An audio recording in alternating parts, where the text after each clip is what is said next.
Pamella was already waiting for her husband with a glass of wine, which relaxed her. Suddenly, the conversation turned to past joys, and a minute later, Johann's hand was on her.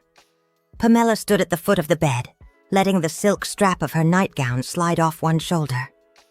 The dim light of her bedroom in Dallas cast a soft golden hue across her figure, highlighting the curves that had aged like fine wine. She was 63, bold, unapologetic, and tonight she had one final gift to offer the man she was about to divorce. Johann sat on the edge of the mattress, shirtless, eyes locked on her with the same hunger that first brought them together. 34 and sculpted like a Greek statue, he was half her age and once twice as wild. But tonight he was quiet, waiting. "I thought we should say goodbye properly," she whispered, taking a slow step forward. He nodded, saying nothing. His gaze trailed down her legs, drinking her in as though he'd never seen her before. She leaned down, kissed him softly at first, then deeper. Her fingers slid behind his neck, pulling him closer. He responded with a sudden fire, hands gripping her waist, pulling her onto his lap. She gasped against his lips but didn't stop.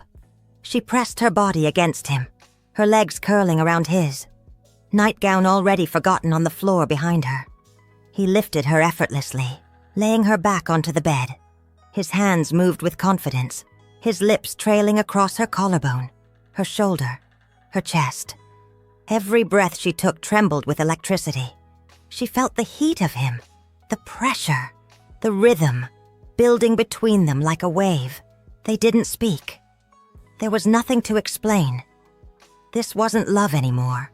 It was something raw, something final, a spark that refused to die. The sheets twisted beneath them. The headboard gently tapped the wall. Her moans filled the room like soft music, and his name spilled from her lips with every movement. Her nails raked gently down his back as he kissed her neck, her stomach, the inside of her thighs. He knew every inch of her, and tonight, he made her feel like a goddess carved in marble and set on fire. An hour passed, maybe more. Her body was glowing with sweat and bliss when they finally collapsed beside each other, tangled in warmth and heavy breaths. She closed her eyes, resting her hand over his chest, feeling the beat of his heart. "I don't want to fight anymore," she said softly, running her fingers over his skin. "We're not fighting," he murmured. "We're just ending." But they didn't end that night. Johann returned the next day, and the day after. Pamella didn't ask why.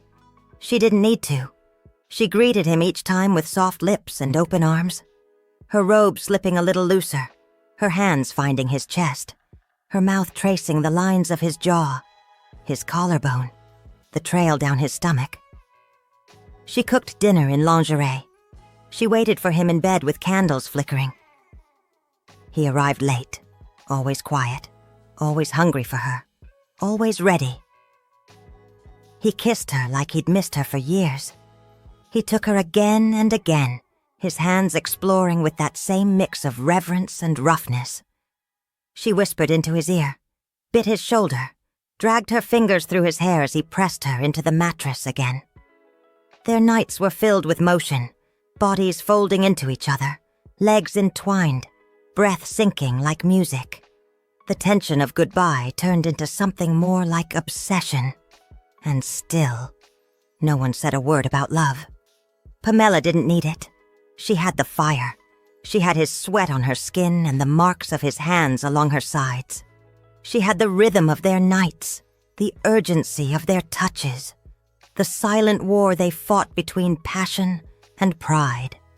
She wasn't ready to let go. Not yet. The clock on the wall had stopped mattering.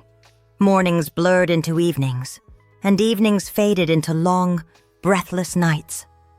Johann came and went like a storm, quiet on arrival, fierce once the door closed behind him. Pamella started leaving her door unlocked. He never knocked. One evening, she stood at the sink, wearing nothing but a silk kimono that clung to her body. with the soft weight of summer heat. Her silver hair was pinned loosely, neck bare, lips painted. She didn't hear him come in, but she felt him, his chest pressed against her back, arms wrapping around her waist. His hands slid inside the robe without hesitation. She arched into him as his mouth found her neck, teeth grazing skin, tongue tracing a path down her shoulder. "You always smell like something dangerous," he whispered, voice thick with desire. She turned in his arms, grabbed his face with both hands, and kissed him hard. Their mouths crashed, breath tangled, bodies already aching before they hit the hallway wall. Johann's fingers untied her robe, and it dropped like petals to the floor. He lifted her, carried her to the bedroom as if it were instinct. Her legs wrapped around his hips, her nails dug into his shoulders. He didn't wait. He didn't ask. She didn't need him to. They moved together like dancers who had rehearsed every step.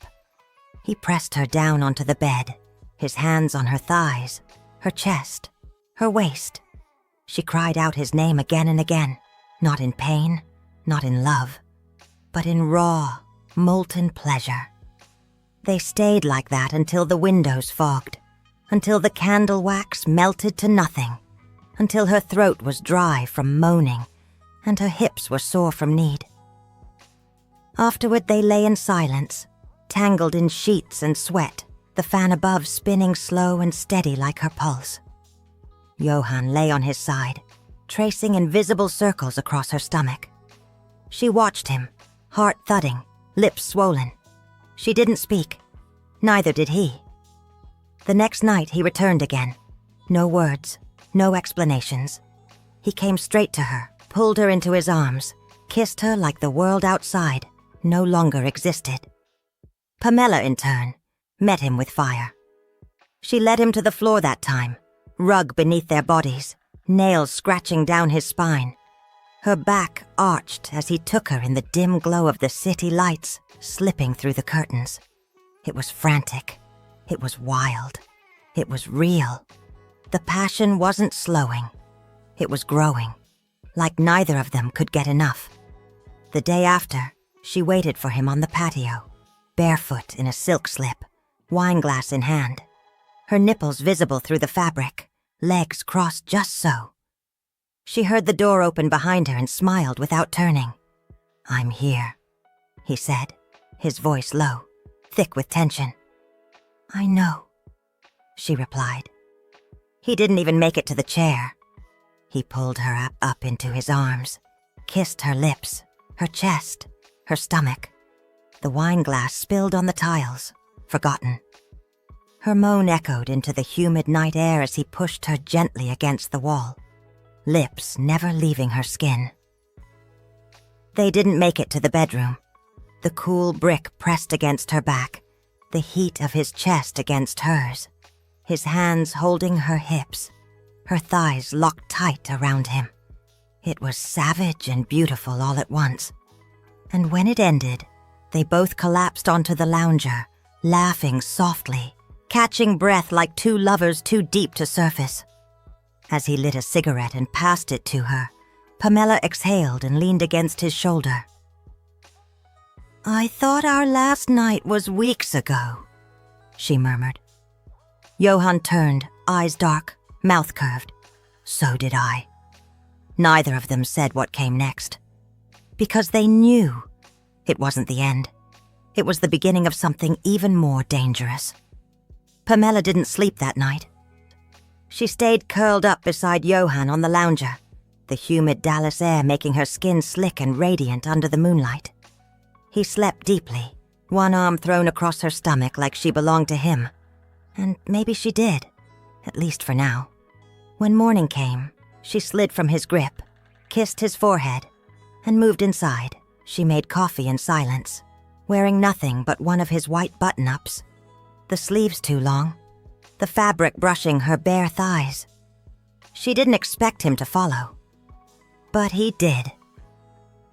He came up behind her, wrapped his arms around her waist, pressed a kiss between her shoulder blades. "You didn't come back to bed," he said, voice low and still heavy with sleep. "I couldn't," she whispered. "I didn't want to miss this. Us." He turned her gently, lifted her onto the counter without a word. She gasped as his mouth found hers again, rougher this time. His fingers slid up her legs, pushing the shirt higher. Her legs opened instinctively, inviting him in without hesitation. She grabbed the back of his neck, kissing him deeper, pulling him closer until his body was pressed between her thighs. It was fast, wild. Her head tilted back against the cabinets as his hands held her firm. Their bodies moved with fever, like the world might end before they finished. The coffee machine beeped and hissed beside them, forgotten. Afterward, they stood in silence, her back against his chest, coffee steaming between their fingers. She smiled, letting the scent of him wrap around her like a second robe. That afternoon, they barely left the bedroom. He kissed her everywhere. Her back, her stomach, the inside of her wrists. He bit her softly just to hear her moan, then kissed her again to soothe the sting. She clawed at his shoulders, dragged her lips down his chest, let him lie back and just feel. She worshipped his body like it was the altar of her rebirth, and when he flipped her onto her stomach, grabbed her hips, and pulled her against him, her cry shook the room. There was no more pretending, no more talk of divorce papers or goodbye letters. They didn't just make love, they devoured it. He came to her again that night, even after saying he had to leave. She opened the door with a knowing smile, naked under a long black robe that fell to the floor before he even crossed the threshold. He lifted her into his arms like she weighed nothing, carried her through the apartment as if she were something sacred. In bed, he was softer, slower, their bodies tangled in a different kind of rhythm, their breath sinking, hearts drumming like a secret. She cried, not from sadness, but from how deeply she felt him. Inside, around, everywhere. They lay together afterward, her face buried in the crook of his neck, his fingers drawing lazy shapes along her spine. "I should be gone by now," he murmured. "But you're not." He didn't answer. He didn't have to. The next morning, he left a note on her pillow. "I'll be back after sunset. I need you again." Pamella pressed the paper to her lips, her smile slow and wicked. She walked to the mirror, looked at herself, and for the first time in years, she didn't see her age. She saw desire, fire, a woman reborn in the arms of someone who didn't care about numbers or labels, someone who simply craved her. She stepped into the shower, water hot against her skin, washing away every trace of doubt. Her fingers traced where his lips had been, where his hands had claimed her. She was addicted, and she didn't want a cure. When night fell, she lit every candle in the apartment, scattered rose petals across the bed, slipped into crimson lace, and waited. And when Johann finally arrived, his eyes wild, his breath already heavy, she opened the door and pulled him in with both hands. No words, no hesitation, only heat, only mouths, only bodies that didn't know how to say goodbye. Not anymore.